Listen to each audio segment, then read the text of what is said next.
Hi Rob, so we're just looking at the lesson from Saturday. So when we look at your initial setup now, really good set position here, really worked hard on getting that posture good, so that's fantastic, a really good solid grip with it as well. So we're really into a really good solid position now, and then we look at that initial movement away from the golf ball, we're getting a really good plane away now, getting the club moving out into a better position.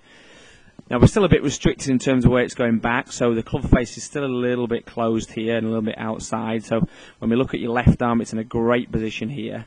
Just as a difference in terms of where that club head gets. So when we look at that initially to start with, we talked a lot about that forearm rotation first. So as we get the left forearm to rotate, we get the club set into a better position to start with.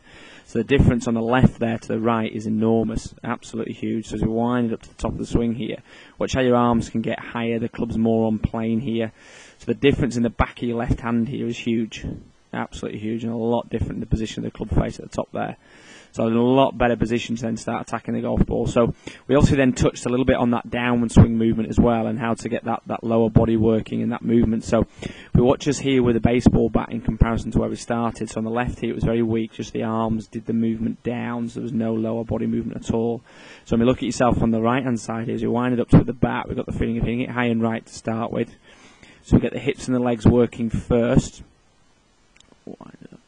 So we get the hips and the legs driving initially, so we set this left hip clearing first and getting that drive initially, and then a rotation with those hips and that powerful movement with that lower half, so we really activate a different movement with it. So when we look at it a little bit later on the lesson here, we create a much different movement. So we wind it up to the top on the right, we get the club rotating, we get it more on plane to start with, and therefore get it higher at the top of the golf swing. And then as we wind up to the top of the swing there, and into the downswing, we get a much stronger movement into the downswing. We really get the hips leading first here, keep a lot more lag into the ball there, and create a much better impact position.